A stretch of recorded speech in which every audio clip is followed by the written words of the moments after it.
go to school, become independent. It's fine. I'm not knocking you for chasing a career.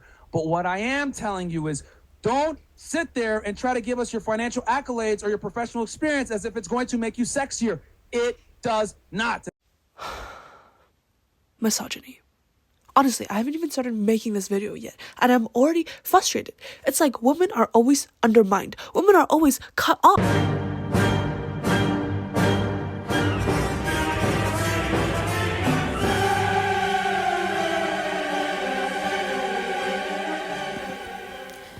Misogyny, defined by the Oxford Dictionary as the dislike of, contempt for, or ingrained prejudice against women, is mainly an ideological mentality. So how does this mostly intangible idea affect very real and crucial systems of society, such as medicine, law, and education? Part 1. The healthcare system. Misogyny significantly impacts the healthcare system through various forms of gender bias, leading to detrimental effects on women's health outcomes and experiences. Here are some key ways misogyny manifests in healthcare. Delayed diagnoses and inadequate treatment. Delayed diagnoses. Women often experience longer wait times for diagnosis compared to men. For example, a 2019 analysis in Denmark found that women waited longer on average for a diagnosis in 72% of cases. Number 2. Inadequate symptom management. Women's symptoms, particularly pain, are often not taken as seriously as men's. This results in inadequate pain management, where women are more likely to be prescribed tranquilizers or antidepressants instead of analgesics. Number 3. Misdiagnosis. Women are frequently misdiagnosed, especially with conditions that manifest differently in men and women. This is partly due to a historical bias in medical research that has predominantly focused on male subjects. Systemic biases and structural inequities. Number 1. Knowledge gaps. There is a significant lack of research on female, intersex, and trans health compared to male health. This results in a knowledge gap that affects the quality of care provided to these groups. Number 2. Medical tools and devices. Many medical tools and devices are designed based on male physiology, leading to less effective treatments for women. For instance, heart valves and mesh implants often yield less successful results in women because they were not tailored to female anatomy. Number 3. Workplace policies. Gender bias in healthcare also manifests in the workplace, where women are underrepresented in leadership positions and face unequal pay and career advancement opportunities. Intersectionality and compounded discrimination. Cultural stereotypes. Historical and cultural stereotypes about women's emotions and pain tolerance continue to influence medical attitudes, leading to the dismissal of women's health concerns as psychological rather than biological. Avoidance of medical care. Negative experiences with healthcare providers can lead to a lack of trust in the medical system, causing women to avoid seeking necessary medical care. This avoidance can exacerbate health issues and contribute to poorer overall health outcomes. Recommendations for change. Addressing misogyny in healthcare requires systemic changes, including education and awareness, training healthcare professionals to recognize and address their biases, inclusive research, ensuring medical research includes diverse populations to fill knowledge gaps, equitable policies, implementing workplace policies that promote gender equity and support women in leadership roles, diverse medical products, developing medical tools and treatments that consider the physiological differences between men and women. By tackling these issues, the healthcare system can move towards providing equitable and effective care for all patients, regardless of gender. This stems from misogyny that views women as overly emotional and dramatic, and hence their pain is dismissed. This is a way to maintain the patriarchal status quo to disenfranchise and deny women their autonomy. Part 2. Judicial and legal system. Misogyny significantly affects the judicial and legal systems in several ways. Number 1. Unequal treatment before the law. Women often face bias and discrimination in legal proceedings. There's evidence of male judges displaying bias against female litigants and lawyers, creating an unequal playing field where women are disadvantaged. Number 2. Harsher sentencing for women. Female offenders are often given longer prison sentences than male counterparts who have committed similar crimes. This disproportionately impacts women of color and those from lower socioeconomic backgrounds. Number 3. Victim blaming and re-traumatization. Victims of gender-based violence often endure traumatic cross-examinations about their sexual history, which is not required of male victims. This can deter women from seeking justice. 4. Skepticism towards female complainants. There's often undue skepticism towards allegations made by female complainants, undermining justice and fairness within the system. 5. Male-centric laws. Many laws are still written from a male perspective, failing to account for the unique experiences and challenges faced by female victims or offenders. Number 6. Underrepresentation in leadership. Women are underrepresented in leadership positions within the legal and judicial systems, leading to a lack of diverse perspectives in decision-making. Number 7. Inadequate response to male violence. The judicial system has been criticized for its inadequate response to male violence against women and girls, with calls for significant reforms to address this issue. Number 8. Misuse of legal processes by abusers. There is a need to combat the misuse and manipulation of legal and court processes by abusers, particularly in family courts. 9. Silencing of abuse survivors. Defamation proceedings are sometimes misused to silence women who share their experiences of abuse on social media. Number 10. Lack of understanding of misogyny. There is a need for a criminal justice system where misogyny is better understood and addressed. New laws specifically created for women have been proposed to declare intent to tackle misogyny.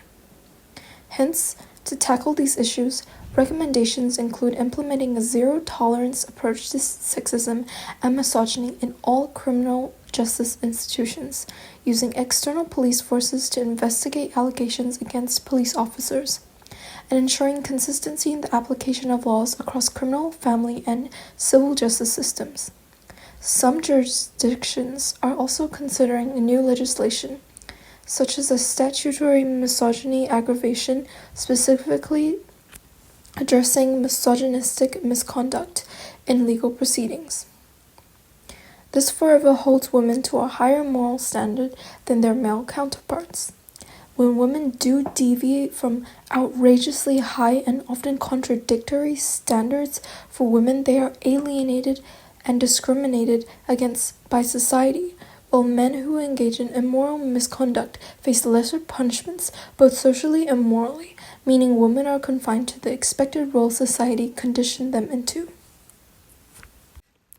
Part 3. The education system.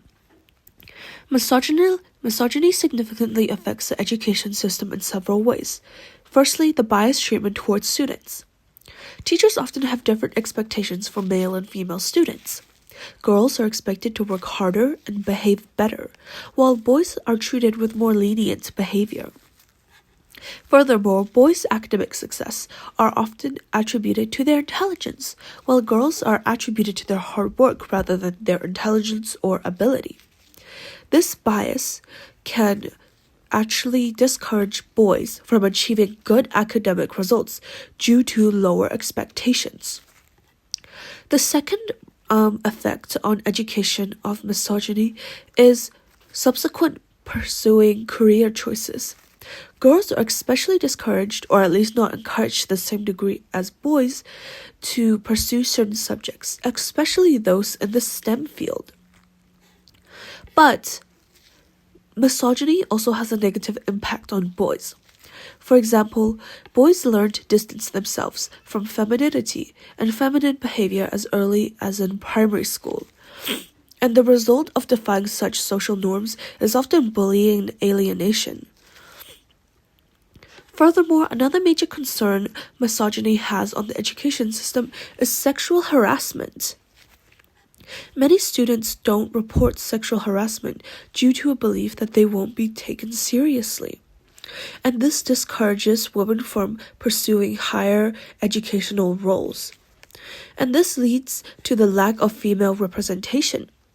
The absence of positive female role models in curriculums contribute to a culture where boys may develop a sense of superiority over girls. And furthermore, girls do not feel interest or inspiration to pursue in higher education.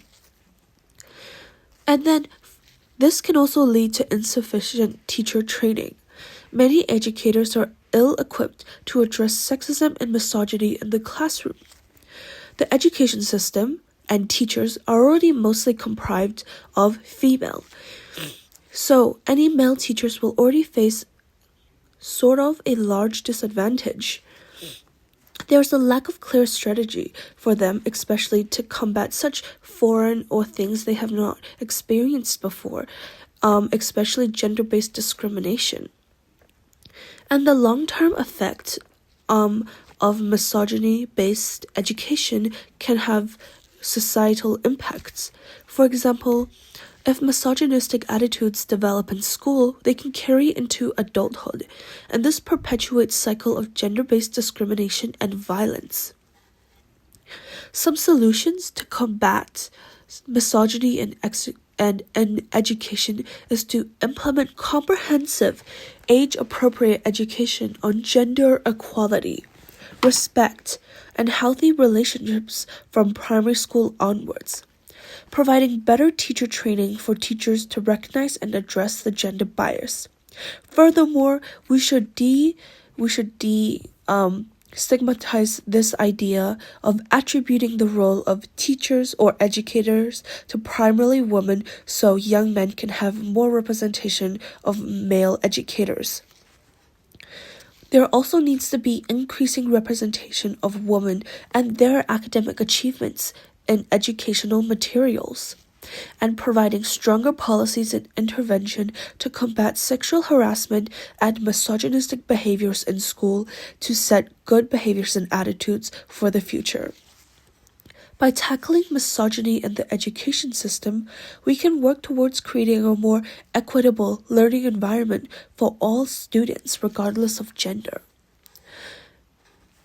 Lastly, I want to talk about how, while misogyny primarily harms women, it can also have significant negative effects on men. Firstly is the psychological and emotional impact. Misogynistic attitudes can lead to emotional suppression in men, as they're taught to create a correlation between femininity and emotion. And in a patriarchal society where femininity is viewed as inferior to masculinity, men will try to suppress their emotions, which is viewed as feminine and subsequently inferior. This results in poor mental health outcomes, including depression, anxiety, and especially difficulty in seeking out help. Men will also have a distorted view of masculinity.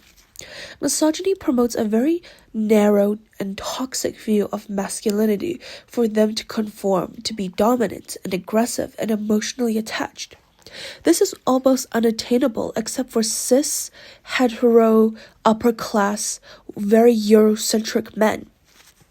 And this leads to harmful behaviors and difficulty to form healthy relationships due to their own insecurity. The adultification and premature responsibility of men is also linked to misogyny. Boys are often prematurely burdened with adult responsibilities, being told things like, "Oh, man up. You're the man of the house. There is a very interesting correlation how most insults, such as bitch or pussy, are attributed with femininity, and to avoid that, boys at a young age turn to hypermasculine behaviors. This can furthermore perpetuate psychological stress and feelings of inadequacy that persist into adulthood, leading to possible difficulty in processing trauma. This is especially prevalent in male victims of sexual abuse or partner violence, who may struggle to seek help and acknowledge their experience due to misogynistic ideas about male dominance and strength. Misogyny also perpetuates harmful behaviors, and it leads to men engaging or excusing harmful behaviors towards women, and this damages their own character and relationships.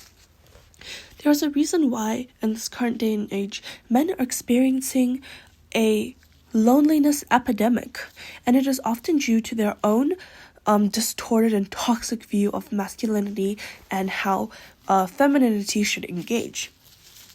The limited emotional expression and support may lead to men avoiding emotional support and expressing vulnerability due to fears of appearing weak or feminine. Addressing misogyny is crucial not only for women's well-being, but also for men's mental health, emotional development, and the ability to form healthy relationships. It requires challenging harmful gender norms that don't promote inclusive, equitable attitude towards all genders.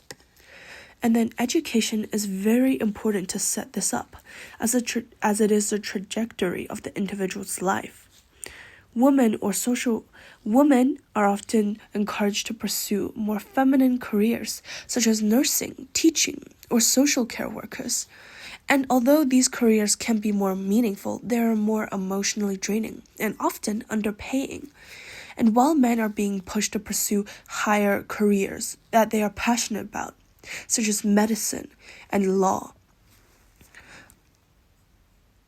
this only further distances the wealth disparity between men and women.